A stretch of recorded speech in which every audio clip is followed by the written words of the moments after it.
Okay, you should have a copy of the paperwork in front of you when you're watching this, well, listening to this.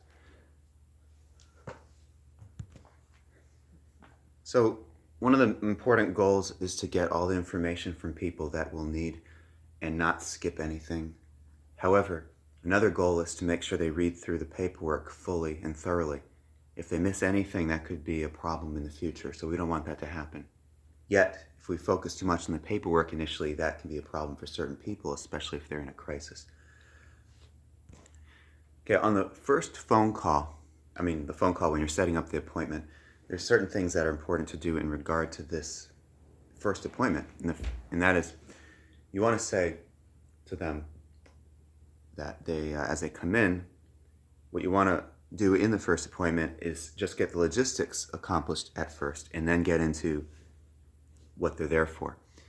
And you would say something to the effect of, so when we start, when you first come in, please bring in your ID, insurance card if applicable, and the cash or check for the initial appointment. Now, if someone needs to use a credit card, that's kind of another story. But anyway, let's just go with cash or check for this discussion. When you're doing that, you let them know that you say you want to get that done at the start, and that'll let them know that ahead of time. That way, if they're feeling, they're in a crisis or something, and they're feeling like they want to get right into things, or they're one of those people that has issues around you collecting payment at first, as if you don't trust them or whatever they want to come up with for the reason they don't like it. This mitigates that issue. And that's important. There are some people that will be turned off by that. But there are also some people that if you don't get the payment up front, and I've seen this happen for real, it's happened. It happened to me even. Then partway into the session, if they're not getting exactly what they're expecting, they may decide not to pay you. Okay. Also, ending on a money note isn't always the best thing either. If the last thing they're doing is doing a transaction like that. If you want to end on a therapeutic note or some kind of good point from this discussion, that could be useful or more useful in some cases. Okay, so they come in on the first appointment, and you say, all right, let's, and they're already expecting it. Okay, so it makes it easier. So you get their check or cash, but and the ID, so a driver's license. You want to have a copy of that, all of that. So you get a copy of all of that. If you have so you get your phone out or your laptop or whatever method you like to use to copy things, take pictures, and you copy the front and backs, preferably blacks anyway, of each thing. Okay, now you have their correct information. Just the other day, I found out someone had gotten a driver's license. They didn't copy the driver's license number. They just got the driver's license written on their paperwork because they decided they're going to have paperwork that has all kinds of things to write in, like name, address, driver's license, etc., etc., etc. And it turned out the person didn't have every digit of their driver's license written, so it became useless. So you don't want to have them waste time either writing out all that information. If it's on their driver's license, just take a picture while they're reading through. Yes? If you're seeing somebody under 18, do you just get all of this from the parents? Occasionally, I see somebody that's 17, and if they're very mature, they may come in for the first session, and I won't see the parents. So what I do is anytime it's a minor, I don't care if they're 17 and 11 months, if they're a minor, I absolutely have the parents come in without the child present on that first appointment. And I get all this done on that appointment. All this plus getting the parents' perspective. If I were to some year down the road, this just seems to not happen to me, but if maybe after practicing another 15 years, someone comes along and they say, it would be a problem if I were to come in without my child. And if that were to be, an important thing for them, and I say, well, and here's what I do, and they say, no, it would be a problem, and I said, okay, we'll make an exception here. Okay, I could do that, but I still wouldn't have that informed consent from the parents. I wouldn't have the parents' driver's license information. I'd be lacking all kinds of things. So I might say in that case, how about you can just attend for the first 10 or 15 minutes so we can get all the logistics accomplished. Then you can leave. You can, leave the building if you want, whatever you want to do. And I will only meet with the child after that. That reminds me, if you have a child or even a young adult where the parents are ultimately the ones that are paying for it, even if the child has a debit card they bring in under their own name, that you find out later, this happened to me in the first session, and I didn't know it until then because I, over the phone, may have asked, and they said, oh, I'm paying for it. Then I find out later they're not really. It's the parents are depositing money into their account. If I find out there's a payor, P-A-Y-O-R, then I absolutely must require that the parents sign the paperwork too, that they read through it thoroughly and fill it out. You'll see during our process here, though, that I tend not to initiate a second appointment unless I have that informed consent fully filled out by the parents as well, even though I haven't met the parents. In this case, if it's a young adult, maybe the parents don't even live in the area. Okay, but you'll see in this process why the parents will ultimately sign it too. Yes? If you see a college student whose parents are out of the area, which this happens to me a lot, and they're clearly paying for it, usually by credit card, almost all the time by credit card, would you get the parents' driver's license number as well? And what would you do? Have them email that, like a picture of it to you? Yes and yes. Okay. The payor, you absolutely have to get their driver's license information. They have to read through the paperwork where they're signing it, and if at all possible, getting their social security numbers on there. If you don't get all that, they can do all kinds of things to you. And I'm not saying they'll do it on purpose or not. Some will, some won't, but mostly won't. Most Yeah, people, I it's think, are rare, good but about it these happens. things. But the occasional time it happens, it can be a big issue. Like they say, can we prepay for a couple sessions, or they'll just not prepay and they'll give you checks, which you find out a while later because sometimes it takes a while after you deposit a check to find out that the checks were no good. I think there are cases, I'm trying to remember how this all works, but it's something like within 2 or 3 weeks at the very furthest, it is possible to have a check later not clear. I have had checks where I'll get a confirmation that it cleared, or at least it'll say you can destroy the check now if I've done maybe an electronic deposit. And then maybe a week or two later, it bounces back. So don't expect because it's been a week that everything's good. Nope. You can find out weeks later that the check from the first session, the second session, and maybe even the third session were all bad. Yes? Okay, so, well, just a couple things to clarify. One, these are good points. It is extremely rare for this to happen, but it happens, and if it takes a while to deposit checks, as you've mentioned, the problem is it becomes for a lot of money if you're seeing them weekly or Or twice twice a a week. week. That this could be, $1,000 more. So it's not that this happens a lot, but when it does, it's for a lot of money, and it can take a long time to fix this. Wait, it's not Second, extremely rare, right? I mean, it's rare, but I wouldn't yeah, say extremely rare. When's the last time it happened to you? it happened recently to How me. recent? Like a month? Yes, a month ago. Okay, But then a month. it might not. It's not necessarily happening once a year, Well, how but often? Once every few years? maybe. Okay. I think it's been longer for me, but I'm following quite the procedure. So I don't know when I can't even remember the last time it's happened to me. Maybe 5, 6, 7 years? I don't know. Okay, what? So I just want to clarify: if you see a college student, who's not from the area, parents are paying. When the college student contacts you for an appointment, then you would probably get some sort of release of information from the parents, assuming they're over 18, or from the college student for you to have contact with the parents about payment only, if not more.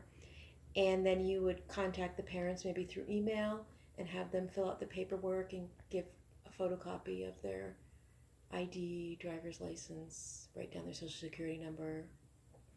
Okay. Is that correct?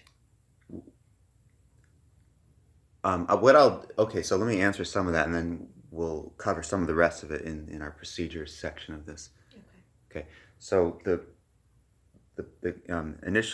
parents. All right, so let me get my train of thought here.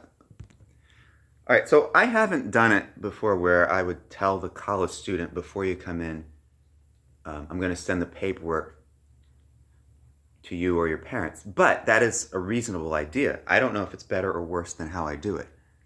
Yes. I find college students usually pay by credit card. So Okay. I don't usually get that, but I don't usually talk about credit cards, and I usually tell them bring cash or check. So that may be just a function of how I handle things. Okay. You're going to get the parents, if they're the payors, in most cases they will be with college students, you're going to get them the information. Now, whether you do it before the session or not is up to you. So if you do it before, then yeah, get the parents' email, send the paperwork, and require that they email it back, I guess before the initial appointment takes place. I don't know. I mean, you can decide to do it that way, or you could schedule the first appointment and say, just make sure you get it there beforehand, or have your child bring it in when they come in. Like maybe they have a printed copy, and almost any college student has access to a printer, so that shouldn't be an issue. What? well, it could be an issue for a student because they don't have a copy to a private printer often. All right. Well, they can It's send the images and email it back to you, right. or if there's some other, or text it back or whatever. I mean, we're in the day and age where printers are pretty much Okay. obsolete. If you can. So let me clarify. You can do it after the first session. Have the parents. That's how I'm doing it. And I don't know that that's better or worse. Okay, but that is how I'm doing it. So I'd say do it whatever way you think's best, because I don't have enough knowledge on that specific point to know what's best. So I will proceed though with my procedures in this recording, in terms of how I do it. Okay, so all right, so you're collecting funds at the beginning of the session. Yes. And if it's a credit card payment, then you definitely want to have it go through in the beginning of the session in case it doesn't go through. Yeah, that would be interesting if you start the session and the credit card payment doesn't go through. What do you do then? Do you say, we'll have to reschedule this appointment, or? Do you have another card? Well, I mean after that, if you can't get payment. Maybe we can talk about this later under special issues so that we can get the basic format down. All right, if one of us brings it up. Okay, so let's get back to the format, right? So they come in, you collect all these things, you make your copy, now you have your copies, so you don't have to have them write down all this information that's on these things. When you get their driver's license, you'll notice I think it's the back typically where you'll see a little sticker that says if there's an updated address. Of course, if you have a college student or any reason or it's an out-of-state driver's license, you can ask, what is your local address? Okay? And then what you do in that case is you can, there are different ways you can record it without having to have them write it in. Or you could tell them, since it's, in this case, it's an exception. Okay, you can say, please write the updated address on the initial paperwork. Okay, that'll work too. That's probably maybe the best way to do that part. All right, now you have all that information. And so you're copying things, and while you're doing that, you have them read through the paperwork, at least the first page. Okay, so here's how you might notice the paperwork. The first page it's the privacy notice and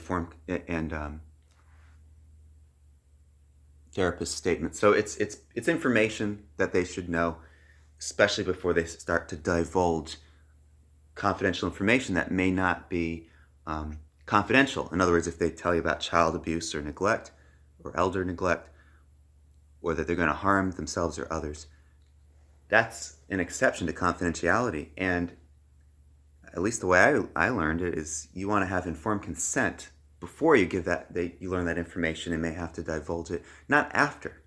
So it's so key, so necessary that they understand confidentiality and you get that informed consent before they start disclosing this information. Okay, so if you don't believe me, please contact your malpractice insurance carrier and discuss it with them, or your attorney if you have an attorney, or whoever that is in some kind of a formal entity, and see what they say. And if you learn something differently, I'd love to know. But otherwise, this is how I understand it to be. All the more reason that you shouldn't go right into a session without getting that informed consent first. Okay, so as they're reading through that initial page, you are getting the copies of things. So they're reading through page 1. Mm-hmm. Now, I used to do it where I would have people always read through everything, and I didn't have a separate signature page, a signature section on the first page.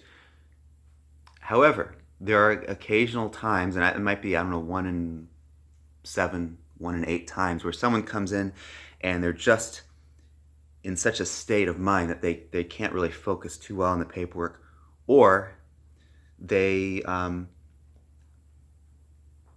they're judgmental in a way where they're going to think if we're going to focus too much on paperwork at the start, then you're just paperwork focused. They will start coming up with these ideas, even if this is the only time that you would ever have this focus on paperwork, other than policies, I guess. But they will then assume that about you. Even if you had paperwork that said this is the only time I would ever do this, they're still going to make their assumptions. So, what? I usually say we have some paperwork, just for today. And after that, we should be done unless something comes up. So. Yeah. But I think if they're an obsessive compulsive personality that tends to focus on these details and are afraid of therapy, sometimes that'll come through with complaints about paperwork. Mm-hmm. Because it's just about a matter of a way that they can have their resistance It's the come resistance, out. the defense, focusing on the details rather than their deeper emotions. Yeah. So Mm-hmm. it's a clinical issue. Mm-hmm. So you can do your best to mitigate it, but some people it's just not going to work. So anyway, what I do with people is I say, and I'm not saying I'm sure this is the best way. I can just say I've changed it from one way to this way after a lot of years of experience and discussion with one or more additional colleagues, and came up with this idea that we would have a separate, that they could separate it out. They could just fill out page 1 when they meet with you, and instead, so what I say to people is, you can read. I say it's very important that any paperwork is read through thoroughly and carefully, and not just skim through, because it makes sure that we're all on the same page. If we're not on the same page, it's really, that can be not the best thing in the long run. So let's do this properly and be on the same page. Do I say those exact words? No, I'm not perfect with that. Okay, so how to do it exactly, you can figure that out, or think about it, or discuss it with others. But ultimately, at this point, what I do is I give them option to do just the first page or the whole paperwork, and then let them decide. If they say, I would like to just do all the paperwork now, well, they've made that choice. It's harder for them to later say, oh, well, they're too paperwork focused. They made me read all the paperwork at the start. Well, they can't say that because they chose to do all of it at start. If, however, they say, oh, I'll just do the first page now, then that's okay. They'll just do the first page now. You'll see later how we handle that. But anyway, so let's say the person says, all right, I'll just do the first page. Okay, they read the first page. If they seem to do it really fast, then you want to say, wow, that was really fast. Did you read through it thoroughly? I mean, and you understand everything on there, because it lets you understand how confidentiality works and what the exceptions are to it. Sometimes it's not always so clear, and I just want to make sure you fully understood that. And you could find out. And there's some judgment there as you learn how they handle that. Okay. If they did really skim it, then that's where if they did that the first time after you were already clear not to skim it, you've got to be clearer, or reinforce that they don't skim it. And then what do you do there? Do you say, okay, I want you to reread the first page? Okay, that could be a turnoff, but then again, it's a red flag for you if after you've been so clear, they still didn't do it. Or you could say, all right, well, here's what you can do. I can verbally go over with you what I feel are the most important points here. I would go with the latter, but then I would extra reinforce when they at home read through the paperwork that they truly read it thoroughly. And I had a person said, my mind just wasn't clear today. And is it they were feeling a lot of anxiety? Is it they came in where they were coming down from a high? Or is it a combination? I don't know. It's hard to know sometimes. But I would just say, okay, well, read through it thoroughly later. Yes? I would think if someone's been through some extreme trauma or a loved one that they were close to just passed away and they can't focus, that, you know, you would either send it home with them or offer to go through it if they're really, really very symptomatic. But I think you have to be careful of that too. Have you found that it's easier to just have them do page one and send the rest home? Because it is pretty quick to do page one and be able to read it. Well, it's easier and faster, but there's still disadvantages to that. When you have them take it home to do the rest of the paperwork, it still can be difficult to know how well they read it. You have no clue about how much time they spent. They might just spend 2 minutes, just find all the places to sign and initial, and that be done with it. You don't know that. Of course, if they come back with it and they've missed initialing something, that tells you they didn't read through it well. And then you might say, even if they're in the session, okay, and they read through it and they missed initialing something, that still indicates they didn't read through it well. So either way, I mean, that would be telling. But otherwise, it's hard to know. If they're good at finding what to initial and sign, you don't know how much time they spent on it. Yes? Does it make sense to quickly tell them your cancellation policy at the first session before they take that paperwork home? Because isn't it possible they would, maybe see you on a Wednesday, schedule for the next Wednesday and do the paperwork Thursday night? Well, no, you'll see in the Cancel. procedure how that works. That's Okay. covered in the procedure. Okay. And by the way, if you're thinking, well, maybe I should just verbally go over something like the cancellation policy in the first session, and why do they even need to have to read through it at an initial session, or what does it matter if they were thorough or not reading the paperwork when I can just tell them what it is? And the answer is the cancellation policy, if you just say, here's what it is, and if they feel any kind of disagreement with it, or they're not focused, okay, if they're disagreeing and they don't understand the justification, that can be an issue. And I know it's an if, but if they read through the paperwork thoroughly, as you're requesting, the paperwork, as you'll see here, if you've read the paperwork already, it explains the justification in a way that really gets a lot of people that otherwise would be against it to understand it and be comfortable with it. Otherwise, what happens is people later on, when the cancellation finally comes about, now they're mad at you, okay? But they're not as likely to be mad if they understood and agreed to it. And that's truly what informed consent is. Not just that they consented, but they were informed when they consented. If someone signs paperwork and not informed with their consent, that is not informed consent. Why do I keep talking about that? Probably because part of it is in ethics class, that was a very important point, is you get informed consent, not just consent. Okay? So anyway, as people read through the paperwork and they've signed it, they've agreed to it, or maybe they've just done the first page, that could go one way or the other. But if I'm going to get their insurance information and input that into the system, it is also actually very efficient if while they're reading through all the paperwork thoroughly, that I'm getting all the insurance information in. However, if someone says, I just want to do the first page, then I can say, all right, well,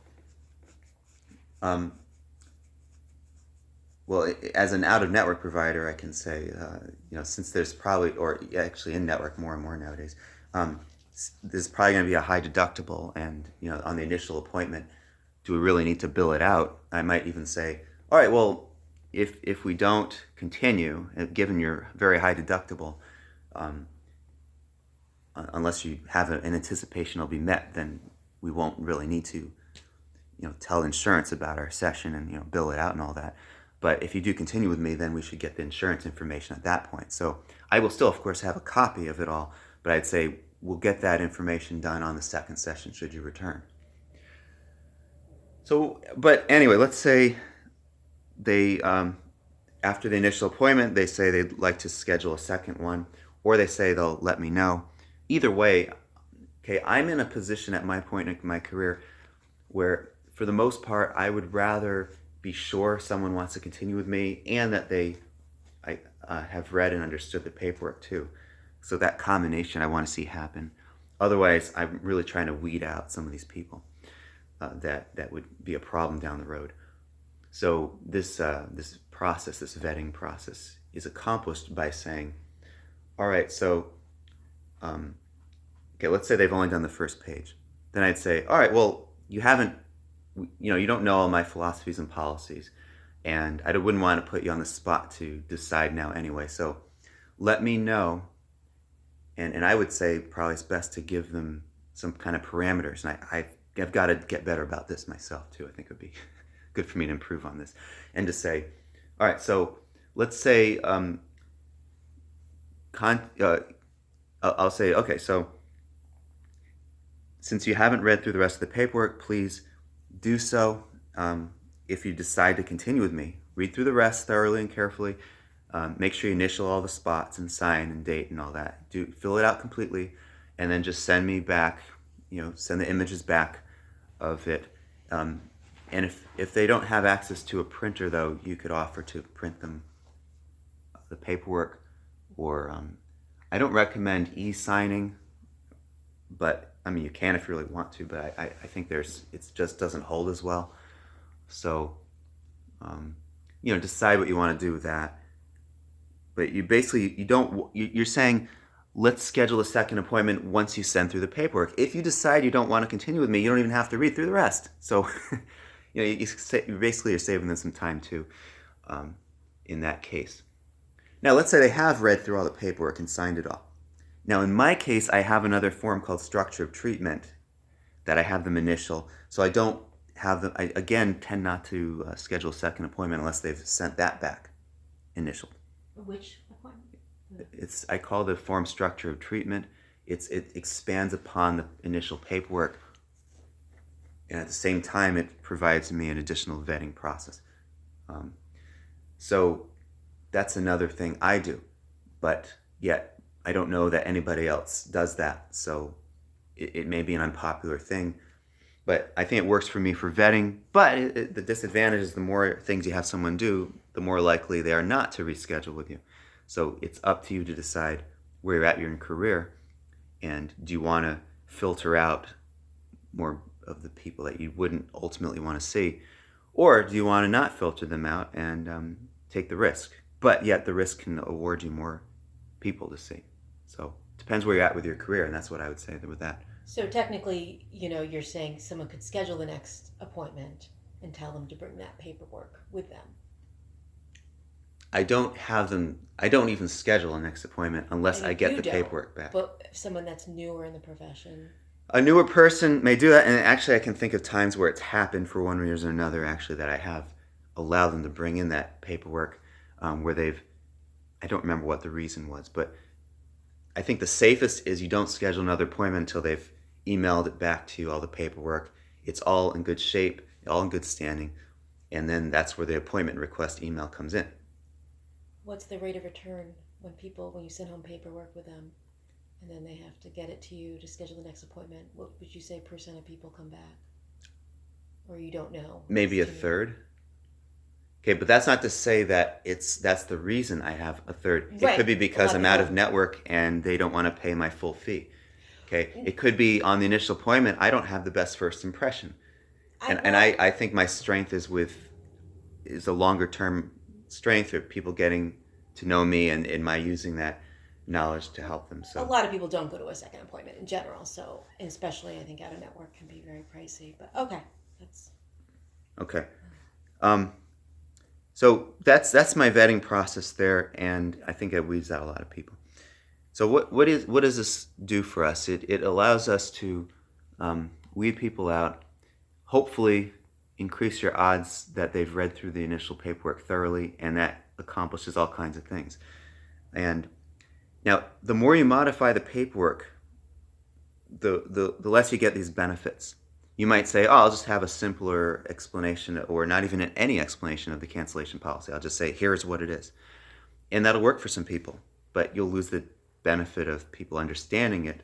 And with that, yes? Well, I was just thinking too is, if you make it easy for them to contact you after they finish the paperwork, like I use text now. It doesn't go to my personal cell phone, it just goes to my email. But, it might make it more likely they will schedule an appointment if they really could be, ready for therapy. If they text you, say, I did my paperwork, and I might say, oh, can you text a picture of it to me or email it to me or fax it to me? And maybe that would help people who have a hard time going through all the steps with things too. You mean text you instead of email you? Yeah. Um, well, that I suppose that's another option you can give them if you want. And if you use, yeah, I mean, you can do email to text or text to email if you want, like with Google Voice or Google's. I think it's a part of Google Voice actually. Okay, so there are a lot of ways to do it, so that's something to consider. How appropriate is it, for even a seasoned therapist who would like to increase their caseload to schedule the second appointment, even if they're taking paperwork home? Well, what can happen is if someone is stating great degree of confidence that they want to continue with you, you might then feel lured into scheduling that second appointment when they say that. Okay, and that could work. Sometimes it works. Sometimes it doesn't work. I've seen it go both ways. If they're that confident, then if you have them take the paperwork home, instead you say, well, all right, then I will definitely be hearing back from you. But then you don't hear back from some of these people. Does that mean it's because it turned them off to have to fill that out? Well, that could be. But really, the better explanation is their confidence wasn't really, it wasn't true. That people say things and a day later they have a whole different opinion. As therapists, we understand that, we can think about that and understand that. But it depends on what you want to do. I'm just saying my method is better for vetting, whereas deviating in any way from my method, any way that's not recommended anyway, is not. But you might be in a situation where you'd rather take the risk because you really need to build your caseload or whatever the case may be. In which case, here's the trick, okay? Let's say you predict within 1 year things will be different. Right now, go to your calendar. If you use Google Calendar or some other electronic calendar, put a reminder in there to say, whatever it is the note is, to say, okay, at this point in my career, switch to the other method, the one Sam had recommended. So my vetting is better. Okay. Or you can see what you think of it at the time, but you need that reminder, because what happens, I think, is some people, they anticipate they will remember when things change, and then they don't. So set that reminder now. Don't assume you'll remember it a year later. Yes? I think sending paperwork home, I'm just thinking like, I've had an instance of this of someone that had a lot of executive functioning deficits, but made all of their appointments, like was never had a problem making appointments, had a very difficult time doing this, where this would have made them very anxious and would struggle. And I think this sort of activity of going through paperwork could be challenging for some people, even though they would still come to your appointments. Some people are better at doing that sort of thing than going through paperwork. I was also thinking another option is for them to do it if they have time and you're still working later, just do it in the waiting room after the appointment. Possibly. I've thought of that, but at least, I don't know that it's a bad or good idea. I can just say it just hasn't worked out with me, because I think when I'm done with someone, if they feel there's any option to just take the paperwork home, they'll do it. Now, if I said, I could introduce the session and say, okay, before we talk, I need to get the confidentiality piece understood best, so I'll have you just do the first page, and then have them do it in the waiting room later. That's an option, and I can't say it's good or bad. I can just say if you feel that that's a good idea, try it out. Let me know how it goes. You might find that you get into a good rhythm with new people. You do the first page when you first meet them, and then in the waiting room they're doing the rest of the paperwork. I think that's That's probably good if you really are trying to get as many new people to schedule a second appointment as possible. Um, so it's another idea, and it may be better than my idea, or it may be worse. I don't know.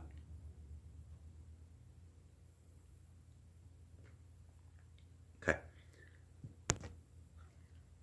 I am concerned about sending home paperwork with people without having the next appointment scheduled, because I think there are people that will come if they have an appointment but may not get around to making an appointment or may get caught up in other distractions, which you could see as resistance or not, but that could potentially be really good clients and follow your guidelines.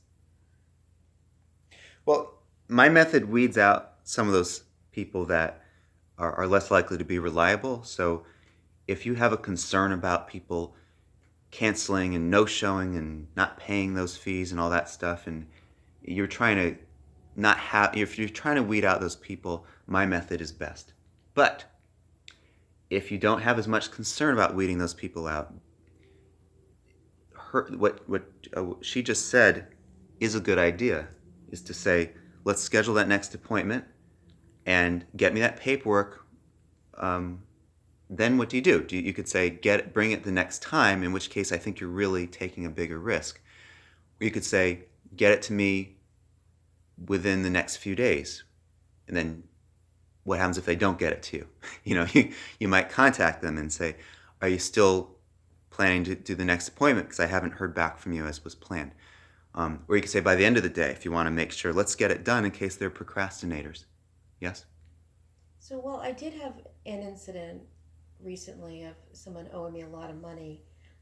The majority of my clients don't have a problem with paying me cancellation fees, no-show fees. It's rare that I have a problem collecting.